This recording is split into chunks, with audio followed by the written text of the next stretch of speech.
Okay. So pay attention, class. So today I will discuss about something called outcome-based education. So what is this outcome-based education? Wait.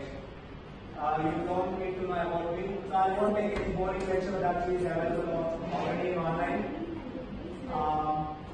Yeah. So I will start this lecture with this one. Okay. So a person working with a blunt knife. Okay. And it will take almost 10 hours to cut the tree. Okay. So what I said is, why can't you sharpen the knife so that your work time will reduce? So he said, I don't want to waste my time on sharpening the knife. And he wants to do his own style work. Will it be helpful? He is assuming that sharpening the knife is a time wasting. But sometimes sharpening the knife is very important. Right? Your 10 hours work will be reduced to 4 hours. Sometimes you need to spend an extra 2 hours of time of improving your skills. So why I am saying this because sometimes it's okay to work on your skills which can help for your actual work. Okay? Yeah. If I work for 2 months today, next 4 years will be best. If I am thinking these 2 months is tough, I need to work for next 50 years. That is my context. So yeah, this quotation is not mine. This quotation was given by Abraham Lincoln. That's when he became president of America. Right. So why I am saying this is the outcome-based education. So first of all, let us sharpen our minds to make our work easier, even in your future when you are working in any labs. I said Vamsi, but that is applicable. Okay. Fine. So coming to the point. So overview of outcome-based education. Usually I will take this lecture to the faculty, not to the students, but I will summarize because I need some data from you. Okay. I will cover all these aspects, which is not necessary to you, but I will give you a quick summary of these things. Let me go next. Okay. So the part 1 of this lecture will be very important part. So this is imagine you are an event coordinator. Imagine you need to conduct an event, maybe a medical camp. Maybe our Palak need to conduct a medical camp. So what are the challenges we will face in a medical camp? First of all, I need a good team that can work in a medical camp. Now, I have all these students in the classroom. Okay? How I will know which student is good at what task? Maybe I have 5 tasks. Registration, sample collection, then serum separation, hepatitis test and HIV test. How I will know which student is good at what task? Some of you good at blood collection, some of you good at serum collection, some of you good at hepatitis test. How I will know it? Yeah, how I will know this one? This is the actual problem to any event coordinator. A good team must be there. Let us see a solution to this problem. My solution is, so the key to any, we need a skilled individuals. So what I did is, I have conducted a surprise test to the group of people. I conducted a surprise test to the group of students, okay? Now, in this surprise test, I kept my medical camp requirements. Registration question, collection, separation. These are my tasks in the camp. Now what I did is, I developed the questions. Question 1 will address patient registration, question 5 diabetes test. Is it clear? Now, I given 5 marks to each question and I conducted an exam to the class. So these are the classroom students and I conducted an exam and these are their results. What is this results indicating? This indicates Kashish is good. This is a 5 marks. Each question has 5 marks. Kashish gave 5 marks here.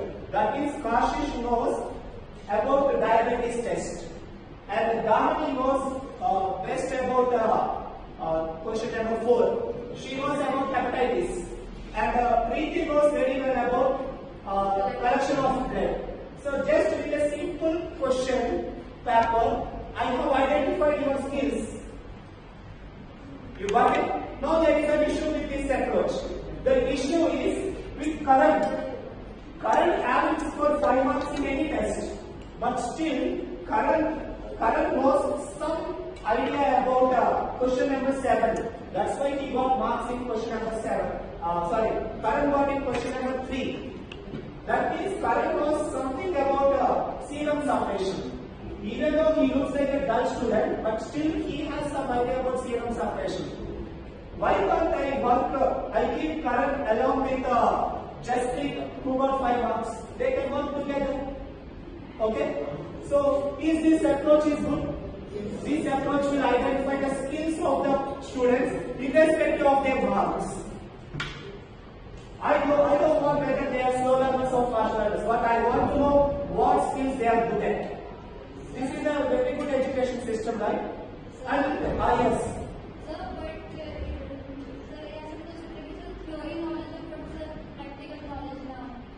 See, imagine this is a surprise test. So at least if they know the theory, now I will try them on practical. I wanted theoretical students in their areas. Already Karan knows about serum suppression. I will give him a centrifuge and I will try him to master a centrifuge. So this approach will give their capabilities, and this approach also gives their disabilities. In what areas they are not good. Got it? So this is a very nice approach. This approach is called as I will tell. So this is one approach to address the problem.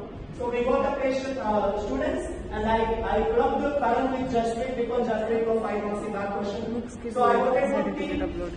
So I get to know who can work in what area of my camp. So I got a good team. If I got a good team, what happens? My medical camp will be a successful team. Actually, I was referring to Sharma. She is event coordinator. Okay. Yeah. So yes. So this is a very nice approach, right? Why can't we make education like this? Why can't we make education to identify the skills of the students rather than their overall marks? Got it? Yeah. So I will show here. This is a OBE system. This is called outcome-based education system. Usually we are following traditional education system. You know, in traditional education, they don't care about their skills. They only care about their overall marks. Even if the student don't know anything, if he got 23, he is best, and all others are best. Which one is right approach? This approach is good or this approach is good?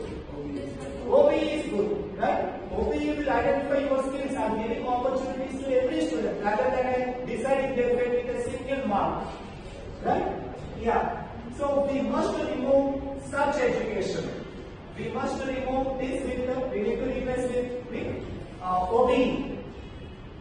Okay. So what I was trying to say is, traditional education won't appreciate their individual skills. Traditional education will mask their skills. That's the problem. So let us see, what are the advantages of OBE? The advantages of OBE are, we can appreciate the student skills. We can able to identify the gaps of students. We can able to improve student specific skills. We can able to, it can be a learner-centric system. I get to know that Abhinav is good at blood collection. So I will, encourage Abhinav only on blood collection. Maybe Tanisha is good at diabetes test. I will encourage her there. So this will be learner-centric. What you want, that you will get from us.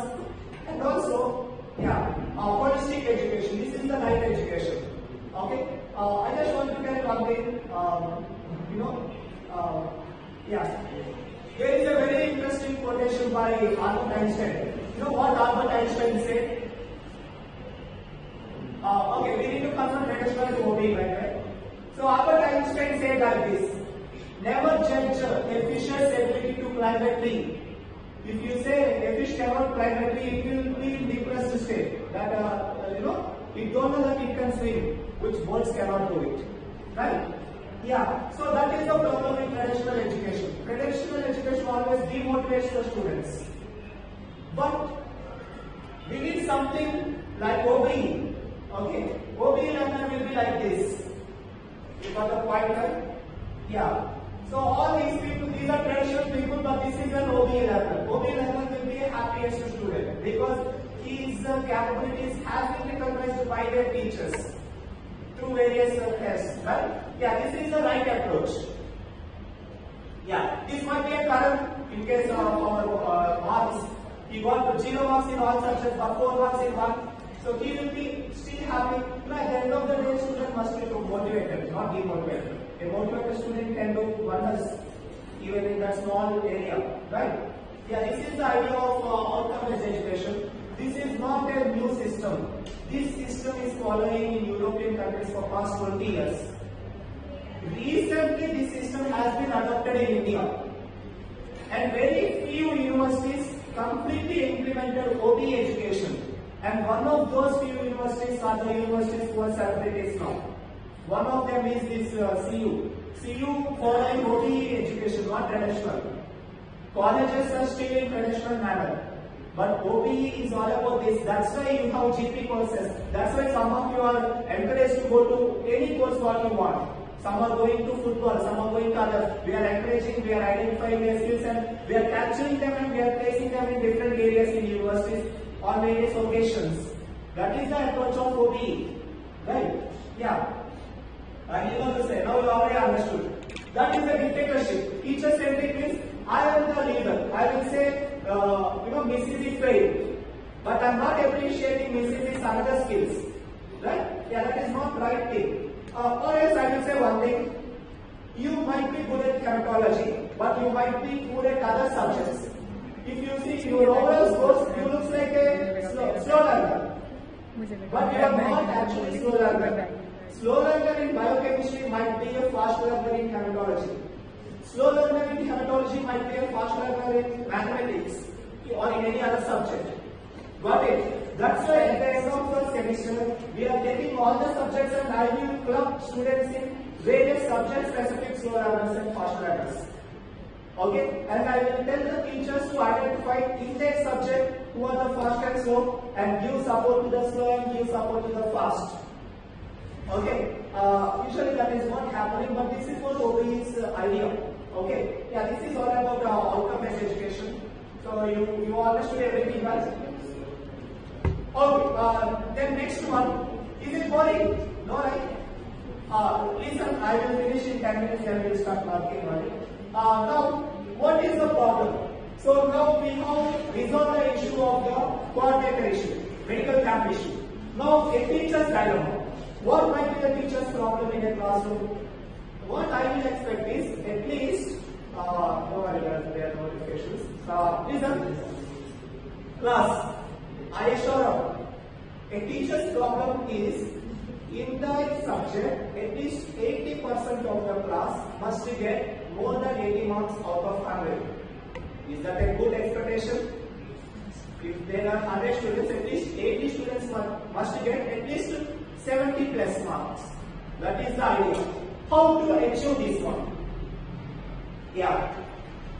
How to achieve? This is the teacher's dilemma. I will tell, right?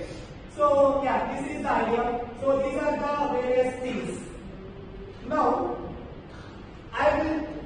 the outcome of this class, I will categorize into like this. These are called attainments. If 70% of the class gains this, that is my outcome. I will give it a score of 3. This is score 3210. If only 3% of the classroom got voted 70 marks, that means only 30 students got 70 marks. And all other students got less marks, but they are not failed. They got 40, 50. But that is not right outcome.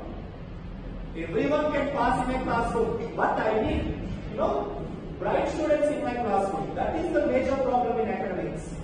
Everyone will pass here. Here also everyone will pass, but I need their brightness. Okay, how to track this issue? How to resolve this issue? Yeah. Surprisingly, most of the times students will fall under this category only in most of the subjects. And I will try to keep my subject, I will try to keep here. That's why I will work hard. Yeah. Yes. And very unfortunately, most teachers themselves don't know how to approach these styles. That's another issue. We will see. We'll understand also. So let us see this.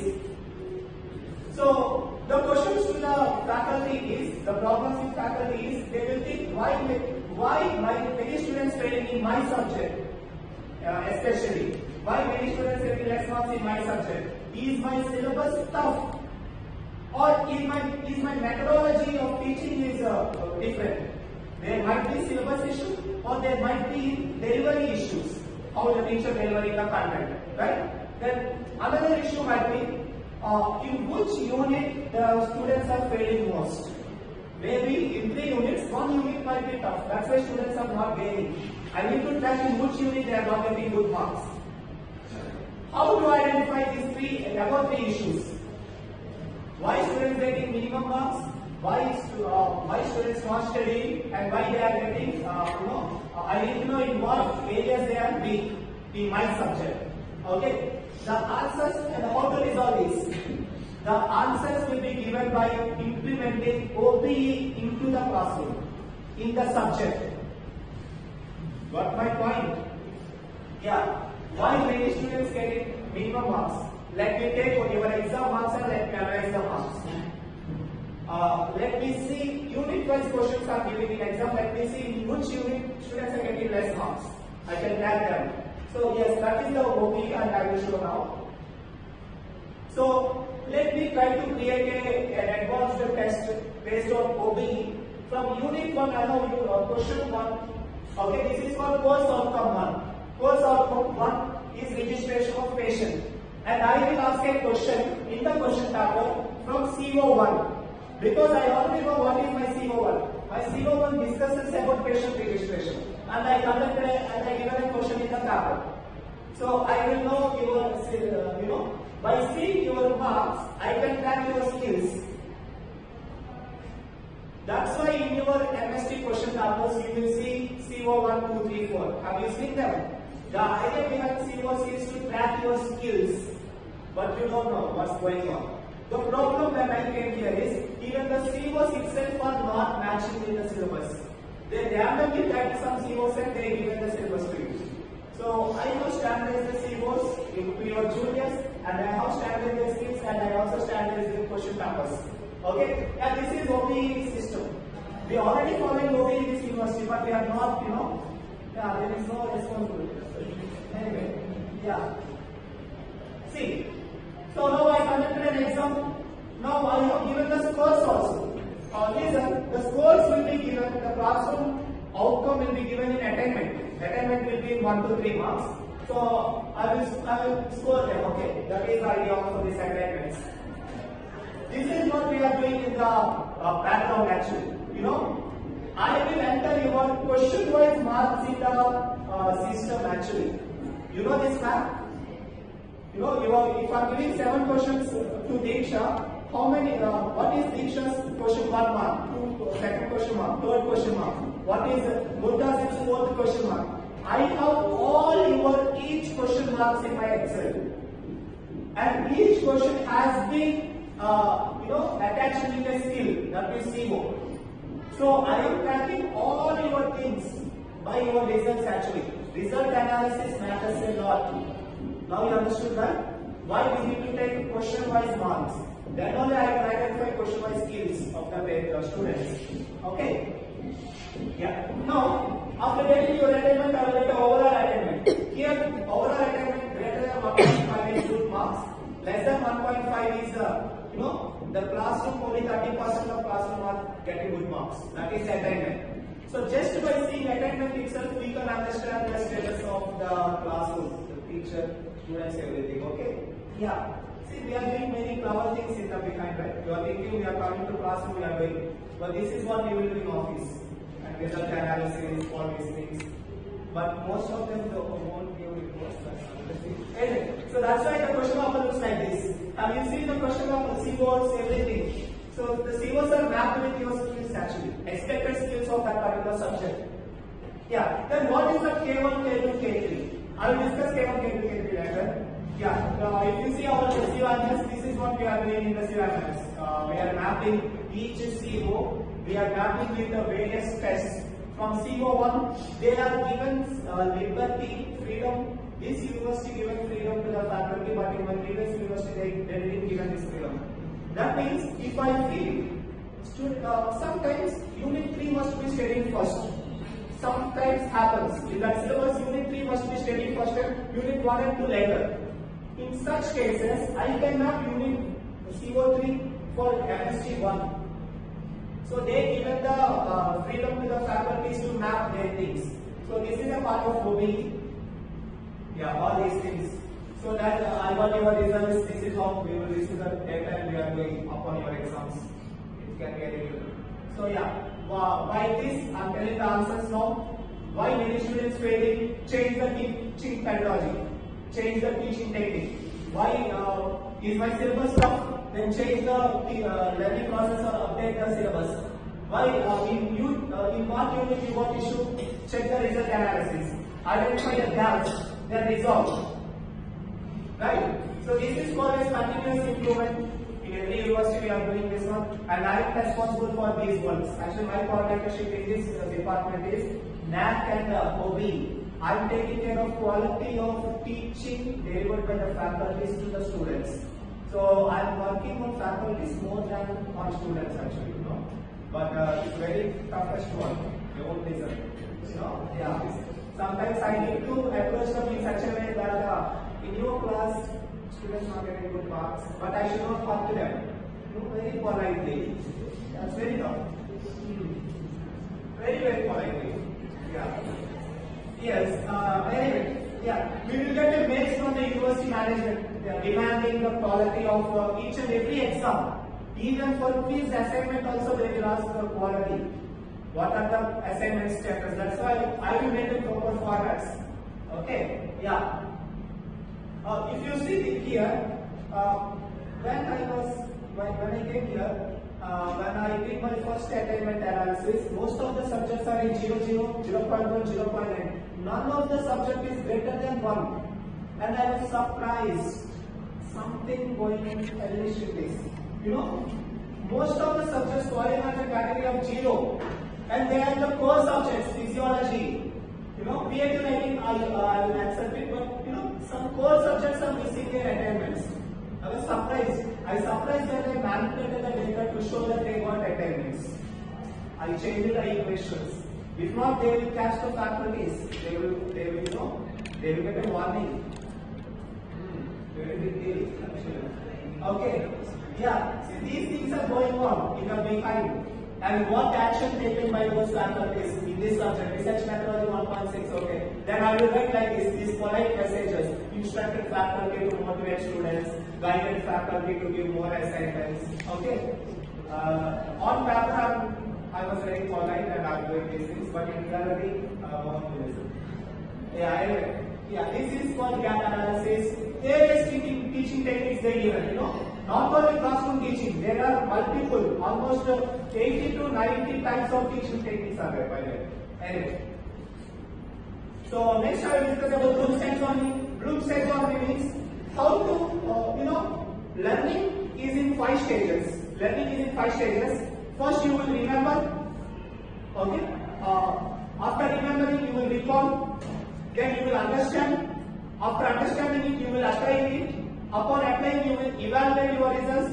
If possible, you can create something. If I given a test to Multazim, first he should know what parameter, what instruments you need to have for the test. Remembering. Then understanding how these instruments work. Then how to analyze those. After analyzing, what data he got. After getting data, how you will create something new. Okay. This is called this one. Remembering, understanding, applying, analyzing, evaluating, and creating. K1, K2, K3, K4, K5, K6. 2 marks question, these 2 are 2 marks questions, 5 mark questions and 10 marks questions. So there is a way of asking questions in the question paper actually. Okay, so that's why we will map the question paper with various Bloom's levels. 2 marks must be easy questions. Bloom's taxonomy 1, 2. Remembering, understanding, analyzing, applying, then creating, evaluating. Okay, so that's the idea behind the question papers. That's why your 10 marks question looks tough compared to 2 marks. But what happens? They don't map properly, and your 10 marks will come in 2 marks. That is happening at the end of our side, and I can't, blame them. Anyway, that's one problem. You got it right, but it is such a good education system. See, very systematic way of understanding all these things. So you understood everything to my knowledge. The last requirement is HOD's dialogue. HOD's problem. Okay. Yeah. Like HOD's dilemma is, listen, you just imagine, I have implemented OBE in the classroom. I implemented OBE, I implemented everything. Then once the student passed out, he is unemployed. What might be the reason? Listen, just imagine you have the best teachers. All faculties are like policies or best of best. Okay. Now see, but still you didn't get a job. What might be the reason? That is this question. Why might students not getting jobs? What might be the reason? Any guesses? Why students not getting job even though they studied in OBE education? Skills. OBE, I already tried the skills properly. Then what? Sir, guide. Guidance. Guidance. OBE. Guidance is there. Connections. Very good. Muntazim came to the right answer. Listen. I might try, but I don't know what is the demand in the outside, in the industry. The industry asking PCR technique, but I don't know that they need PCR. I tried non-PCR subjects to you. Once you got graduated, they asked PCR because there is a COVID and you don't know PCR. You are unemployed. This is the problem of HOD. How to resolve this issue then? Yeah. So actually, imagine Aman didn't get a job. It might be Aman didn't, satisfy the industrial trends, industrial demands. Industry asking about everything is AI now. And you don't know anything about AI. You only study about MLT. You thought I'm an MLT. I need to know only blood testing. I don't want to know any online tools. It's not possible. Today everything running on online. So yes, there is an issue, right? So industry demands must be satisfied. Then only you will get jobs. And there we will have the BOS. The Board of Studies is dependent on industrial needs. The BOS is designed in such a way that we will get feedbacks from the industry, then we will clear the syllabus. Feedbacks matters a lot. Got it? So who are our feedbacks? Who are our stakeholders? The stakeholders will be academic experts, students, parents, industrial experts, faculty experts. You got my point? I need to take feedback from the industry. I need to take feedback from the alumni, your pass out students. Okay. So yeah, the feedback matters a lot. So yes, first of all, I need to have a vision. What is vision? After completion of this course, my students will become a scientist. That is my vision. For vision, I need some mission. Mission means how to make my students scientists. I need to give them research methodology, some steps to reach the vision. So you know what is vision and mission. Then next one is program educational outcomes. Upon finishing this program, what outcomes we are expecting? I am expecting career, I am expecting critical thinking, and I am expecting communication from you. Then what program outcomes I am expecting? Program outcomes include every student must have the thinking abilities, planning abilities, communication abilities, MLT knowledge, MLT ethics, MLT environment sustainability, lifelong learning. So these are some program outcomes. Irrespective of the subject, you must know all these things. Okay? Yeah. Then PSOs. If we design a curriculum based on all these things, you will get a best output. You will get jobs outside. Okay? Yeah, job is assured. So this is what I will do in this again. For each subject, I know my program outcomes. For each CO, I will map with my program outcome and I will take these values. I said my MLT student will have critical thinking, which is CO6. Do he achieve critical thinking in this CO? Do he achieve this one in this? So I will map everything for all the subjects. Okay. So I will understand the overall status of this classroom. So yeah, this is called PO attendance, and I will do all these calculations. None of your things. Yeah, results. If we do everything properly, definitely this program will be a success program. Okay. So the program starts always with these things. feedbacks. I need to, before making a BOS, before making a BOS and getting BOS approved from the council of this university, I must make a draft. How to make a draft? Draft will be made by guidelines, attainments, POs of previous, then feedbacks from benchmarking with surrounding universities, feedbacks from stakeholders, with maintaining a proper vision and mission. Okay. Yeah. So this is all about the OBE and the idea. You understood that? So this is how the universities work. Universities are very clever actually. Now you understand right, what we are doing behind? Yeah. So this is how we will do all these things. I will collect data, I will do attainments, and I'm getting these things, and obviously learning never dies. So that's how we are improving ourselves, right? Yeah. So this is all about OBE. So what I want from you is, listen, I have sent a message to you in the group. Let me show that message. See, where is the message? Yes, here. No, I'm getting all these messages. What to do? Anyway, don't worry about them. See. So, I need your feedback on all these things. I need parent feedback, I need all this data. Based on this data, I will work for next 2 months.